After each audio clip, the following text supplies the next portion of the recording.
Hello student, हम biotechnology के application पढ़ रहे थे जो कि हम पूरे कर चुके हैं और अब हम पढ़ेंगे bio ethics, bio piracy and bio patent के बारे में। बायो एथिक्स, देखिए जब बायोटेक्नोलॉजी के अंदर हम लिविंग ऑर्गेनिज्म का यूज करते हैं, उनके जेनेटिक मेकअप को मॉडिफाई करते हैं, किस लिए? अपने तो किसी भी ऑर्गेनिज्म के जेनेटिक मेकअप को चेंज करना, मॉडिफाई करना, और इससे उन्हें हार्म भी हो सकता है। उस ऑर्गेनिज्म के लिए ये हार्मफुल भी हो सकता है उसका जेनेटिक मेकअप चेंज करना। इसके अलावा जब जो प्रोडक्ट बनता है उसको हम यूज करते हैं, तो इस मॉडिफिकेशन के बाद जो प्रोडक्ट बन रहा है वो हमारे लिए सेफ है या नहीं है। तो इन इश्यूज को डील करने के लिए इंडियन गवर्नमेंट ने एक कमेटी ऑर्गेनाइज की, जिसका नाम था GEAC, genetic engineering approval committee. तो ये कमेटी इन इश्यूज को डील करती है कि अगर किसी ऑर्गेनिज्म का जेनेटिक मेकअप चेंज किया जा रहा है किसी रिसर्च के लिए, तो ये उस ऑर्गेनिज्म को हार्म ना करे, उस ऑर्गेनिज्म को नुकसान ना पहुंचाए। इसके अलावा जो प्रोडक्ट बन रहा है इसके बाद, वो प्रोडक्ट ह्यूमन यूज के लिए सेफ हो। तो ये कमेटी किसी भी रिसर्च को तभी वैलिड करती है, तभी उसके लिए अनुमति देती है, किसी भी जेनेटिकली मॉडिफिकेट जो हमारी GM रिसर्च है उसके लिए ये तभी अनुमति देती है जब वो रिसर्च ह्यूमंस के लिए बेनिफिशियल हो, यानी कि वो जो रिसर्च हो रही है उसका जो रिजल्ट आएगा उसका हमें कोई फायदा हो रहा हो। इसके अलावा इस रिसर्च से ना तो हमारे एनवायरनमेंट को और ना ही किसी ऑर्गेनिज्म को कोई नुकसान हो रहा हो, तभी उस रिसर्च को ये कमेटी अप्रूव करती है। तो इसी को कहते हैं हम बायो एथिक्स, यानी कि हम कोई प्रोडक्ट बना रहे हैं तो उस प्रोडक्ट को बनाने में हम अपने एनवायरनमेंट को, अपने इकोसिस्टम को, अब जो लिविंग ऑर्गेनिज्म है उन्हें किसी को भी हार्म ना करें।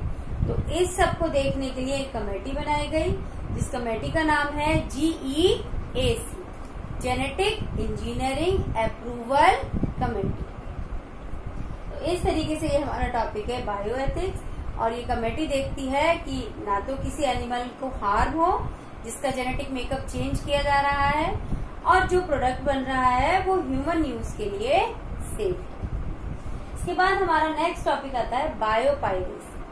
बायोपायरेसी का मतलब है कि किसी के भी इन्वेंशन को, डिस्कवरी को, या किसी जगह की जो नेचुरल बायोलॉजिकल प्रोडक्ट हैं उसे उनकी बिना अनुमति के चुराना, और चुराने के बाद उसको अपने नाम पर रजिस्टर करा लेना, इसे हम कहते हैं बायोपायरेसी। रजिस्टर कराना यानी कि उसको पेटेंट करा लेना। बायोपायरेसी इज इलीगल, जो कि क्या है? गैर कानूनी है। Theft of somebody's else discovery, किसी अन्य की डिस्कवरी, इन्वेंशन, या किसी देश का जो नेचुरल बायोलॉजिकल प्रोडक्ट है, जैसे कि हमारे इंडिया के अंदर बहुत सारी मेडिसिन होती हैं, आयुर्वेद का यूज होता आ रहा है पूर्वजों के समय से। तो ये क्या है? इंडिया की धरोहर है। ये जो दवाइयां हैं इंडिया की धरोहर है। अगर कोई बाहर की कंपनी इन दवाइयों को अपने नाम से रजिस्टर करा ले तो क्या होगा? ये बायोपायरेसी। तो पेटेंट कराकर वो उसको अपने नाम से रजिस्टर करा लेती हैं। अब उनका उन पर एक अधिकार है, वो उनके अंदर कोई चेंज कर सकती हैं और वो अपने नाम से उसको सेल करती हैं। तो इसका एक एग्जांपल हम देख लेते हैं। 1997 में US की एक कंपनी थी, राइस टेक कंपनी। इस कंपनी ने जो बासमती चावल होता है, इंडिया का बासमती चावल फेमस चावल है और इंडिया का नेचुरल वेजिटेशन है, तो उसको अपने नाम से इसने पेटेंट करा लिया इस कंपनी ने। और बासमती की 27 वैरायटीज हैं जो इंडियन ओरिजिन की है। तो पेटेंट कराने के बाद अब इस कंपनी का अधिकार हो गया कि इन वैरायटीज के अंदर वो मॉडिफिकेशन करके नई वैरायटी भी बना सकती है, और ये वैरायटी क्या है, उनके नाम पर रजिस्टर हो गई। लेकिन जो इंडियन साइंटिस्ट हैं उन्होंने इसके अगेंस्ट में लड़ाई लड़ी और उस पेटेंट को वापस कराया, और अब जो बासमती है वो इंडिया के नाम से पेटेंट है। इसी तरीके से नीम है, जो नीम के प्रोडक्ट हैं वो इंडिया में बहुत पुराने समय से यूज हो रहा है एज अ मेडिसिनल प्रोडक्ट। तो नीम भी इंडिया का एक पेटेंट प्रोडक्ट है।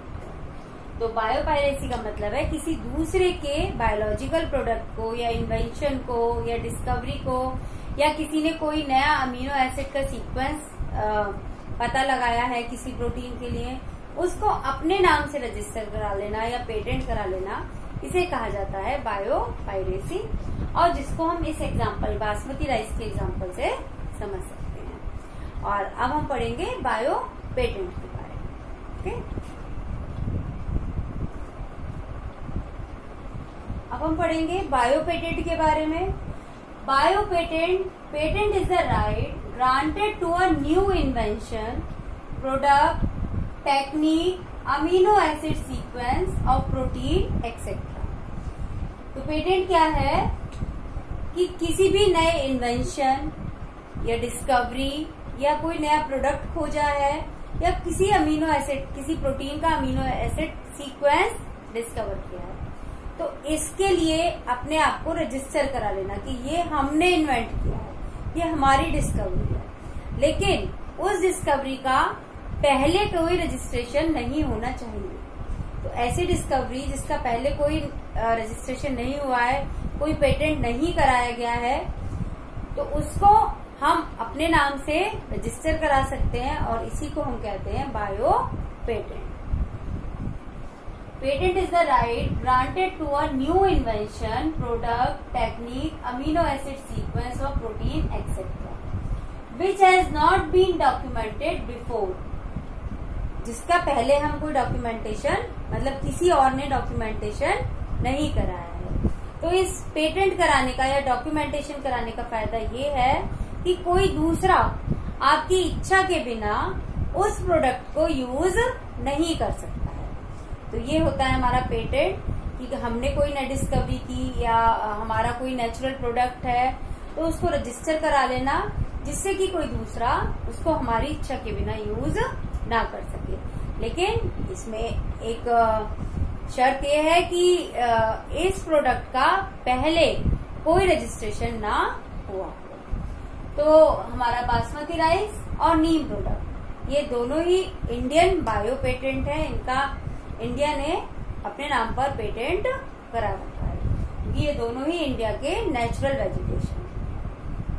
तो इस तरीके से हमारे ये 3 टॉपिक पूरे हुए, bio ethics, bio piracy and bio patent. और यहाँ ये जो हमारा चैप्टर है biotechnology and its application complete होता है। सॉरी। तो आप लोगों को जितने भी हमने इसके एप्लीकेशन पढ़े हैं वो क्लियर हो गए होंगे। तो वीडियो को देखिए, उसको लाइक कीजिए और चैनल को सब्सक्राइब जरूर कीजिए। Thank you and have a nice day.